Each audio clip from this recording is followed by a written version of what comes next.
આપણો કોઈ ઈરાદો નથી. એક વસ્તુ તમે સત્ય કહી દો, મેં હેમંતભાઈ ને એવું કીધું કે તમે માફી માંગો. ના ના એ લોકો એમ કહે કે તમે ધરાર માફી માંગવી.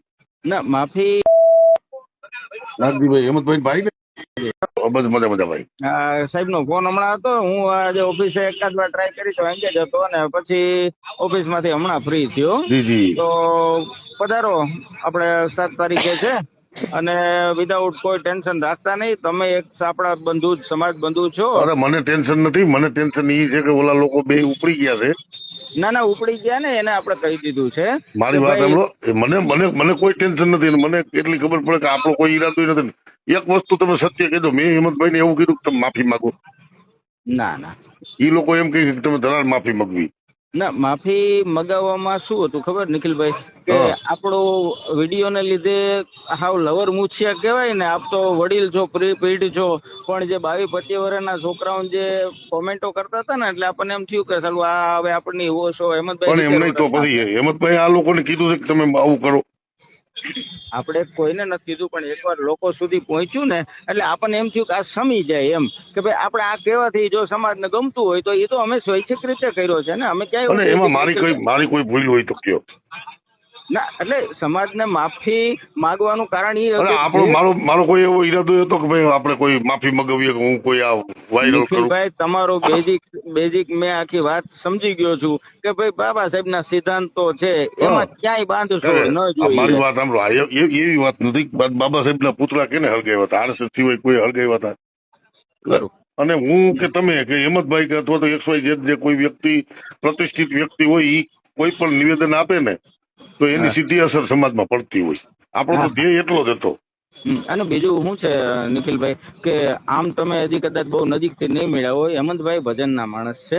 હેમંતભાઈ નું મારી વાત સાંભળો, હેમંતભાઈ નું 2018 અમે સન્માન કર્યું હતું. હા મને કીધું ને તમે કે ભાઈ એ સમય આપણે સૌથી પ્રથમ રાષ્ટ્રપતિ એવોર્ડ મળ્યો ત્યારે આપણે પેલું જ સન્માન. હા અને કઈક સમૂહ લગ્ન હતા ને? હા સમૂહ લગ્ન હતા ત્યારે તમે બોલાવ્યા હતા હેમંતભાઈ. જો તમે હેમંતભાઈ અંદરથી ઓળખતા હોવ ને તો એ ભજન આમાં અત્યારે શું થાય છે મારી વાત સાંભળો. માનો કે આ ડીડી છે, મનસુખ છે, બરોબર. હવે ઈ અત્યારે હેમંતભાઈ ને કંતે બંદૂક રાખીને હમકું હેમંતભાઈ ને બદનામ કરવાનું કરે છે. ના ના આપણે એને કહી દીધું કે ભાઈ બધા સમાજના નિખિલભાઈ આપણો માણસ છે, તમે આપણા છો.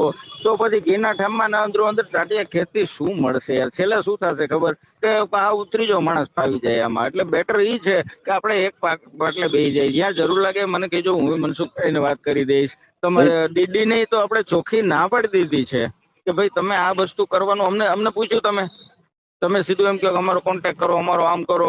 આજે તમે નહીં માનો, સવારે અમારે વાત થઈ ગઈ છે. મોટા ભાઈ અરે હેમંતભાઈ ચોખ્ખું કીધું કે આપણે આમાં ભાઈ ડીડી કાંઈ કરવાનું રહેતું નથી, બરાબર. તો પછી હવે ઇસ્યુ અમે જ નથી બનાવવા બનાવે છે. હું સમજી ગયો. મને કીવાલા સાહેબે વાત કરી, સુનિલભાઈ જાદવે વાત કરી, બરોબર. હું નથી, હું એટલા માટે તો હું કન્ફ્યુઝન માં છું કે ભાઈ કોઈ એક વાત પટી ગઈ છે તો પછી આને હું એટલો બધો ચડે છે એમ હેમંતભાઈ ને કે આ કરવાનું.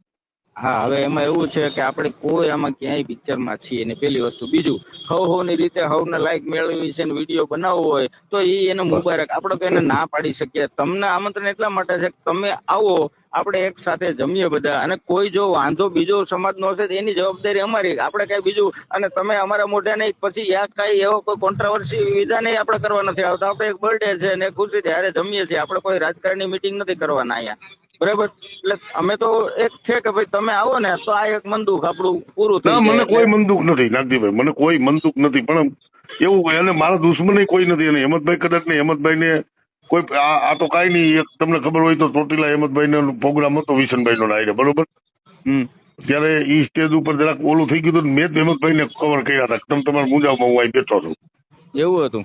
હા એટલે ઈ બાબતો મને કોઈ એવું નથી. પણ આ થોડુંક ઓલું આપણે એટલે શું કઈ વાંધો આવ્યો તો વિશનભાઈ ને ભાઈ ને? હા હેમંતભાઈ નો રાઉન્ડ ચાલુ હતો અને પછી આપણી સમાજમાં તો બધું હોય ને. એટલે ઈ થોડીક ટીમમાં ઓલું થયું તો ભાઈ હેમંતભાઈ પેટી બંધ કરી દીધી. કારણ કે ઘણા પાટા ઢીકા ને એવું લાગતું હતું આમ. એટલે જાણી જોઈને નહીં, ઈ ઓલા લોકો તેની મોજમાં જ હતા એમ. અને ત્યારે કવરિંગ ત્યારે કવરિંગ મેં જ આપ્યું હતું સ્ટેજ ઉપર. એટલે ઈ કોઈ ઈ ઇસ્યુ નથી. આપણા દુશ્મન કઈ હેમંતભાઈ મારા દુશ્મન થોડાક છે. અને નિખિલભાઈ તમે એકવાર મને પણ મળજો આ લોકો આ લોકો ખોટો, મારી વાત સાંભળો, તમે જેમ કહો છો ને કે એના વ્યુઅર વધારવા, એની પીપીટી વધારવા, ખોટા લાયકો વધારવા ના કરે. પણ સમાજને બદનામ કરવાથી તમારી લાઈફ શું શું મળશે? મળવાની? તો સમાજની જ મળવાની ને ભાઈ. 100% કોઈ સવણ 100%. માણસ એમ કહે છે કે વાહ મનસુખભાઈ વાહ, તમે કે હે તો આપણા ને બરાબર. તો કાંઈ હવે વાંધો નહીં. ક્યારે બર્થડે ક્યારે? આપણે 7 તારીખે સાંજે છે કાર્યક્રમ 8 વાગે. એમાં બ્લડ ડોનેશન કેમ્પ છે અને વિવિધ સંસ્થાઓના સન્માન છે અને અંગદાનનું મહત્વ છે. એટલે અંગદાન વાળા ડોક્ટરોની બધું સમજાવશે. એટલે સાથે આપણે 25 જણાનું અંગત માણસોનું જમવાનું રાખ્યું છે. બાકી જનરલ જમવાનું નથી. એટલે મેં ગેવાલા સાહેબને કીધું તમે આવો ને તો નિખિલભાઈની કંપની રે, અમે કોઈ કામમાં હોય તો એટલે તમારે 2-5 મિત્રો આવવું હોય તો મોસ્ટ વેલકમ. ભલે કાંઈ વાંધો નહીં. કરું છું સાહેબ, 110% ટ્રાય કરું. અને બીજું નિખિલભાઈ કે આ બાબતનો ઇસ્યુ છે ને, મારી વાત સાંભળો, એમ નહીં તમે આ મનસુખભાઈ નું કયો છો ને, તો મનસુખભાઈ ને કયો ને ભાઈ મારો દુશ્મન નથી હેમંતભાઈ, બરાબર. પણ મનસુખભાઈ તો સાયકો છે. પણ આપણે ભાઈ તમારી ભૂલ ન કહેવાય, પણ તમે છે ને જાણ્યા જોયા વગરનો જે વિડીયો વાયરલ કરી એનું અમને બહુ નુકસાન થયું નિખિલભાઈ, દુઃખ એ વાત. પણ મારી વાત સાંભળો, એમાં મારો સાને ખૂણે કહી દીધું હોત ને હેમંતભાઈ આ વસ્તુ સારી વાત સાંભળો, મેં સાને ખૂણે જ વાત કરી હતી, મારો કોઈ એવો ઈરાદો નતો, પણ હેમંતભાઈ ઉગ્ર થઈ ગયા ને, અને આથી રેકોર્ડિંગ મેં વાયરલ કર્યું ને સાહેબ, તમે જો મારું રેકોર્ડ સાંભળો. હું બેન ત્યાં સુધી કીધું કે હેમંતભાઈ તમે ફ્રી ના હો તો કાંઈ વાંધો, બિંદાસ આપણે નિરાંતે વાત કરીએ. મેં સાંભળ્યું ને, અને એની પેલાનો મેં ફોન કર્યો ને, હવે એ રેકોર્ડિંગ હું તમને આગળ નાગદીભાઈ નાખું. સ્વાભાવિક છે, કોઈ પણ માણસ ઈગો થાય. નાખો મને. હેમંતભાઈ સીધું મને એવું કીધું, હું તમને ઈ જ ઓડિયો નાખું તમને. મને કારણ કે ઈ ઓડિયોમાં તરત જ છે ને હેમંતભાઈ ટૂંકા નથી વાત કરી. કારણ કે કોઈ માણસ તમે નાગદીભાઈ મને ફોન કરે છે તો પેલા મારે નાગદીભાઈ સાંભળવા પડે ને.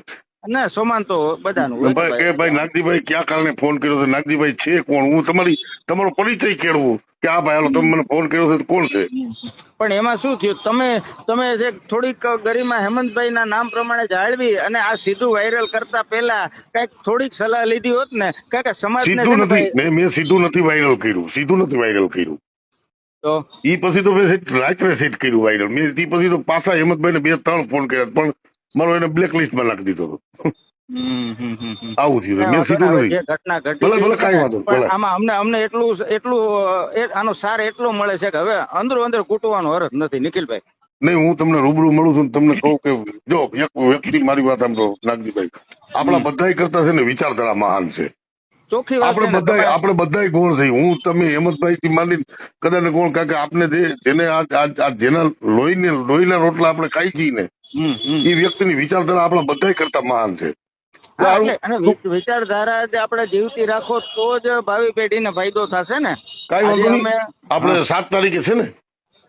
7 તારીખે છે. ભલે હું 110% પ્રયત્ન કરું છું. 110%. ના, અને આવો તો મને જણાવજો, આ મારો નંબર છે. ભલે સેવ કરી લો નંબર. હા, સારું, હાલો, જય ભીમ.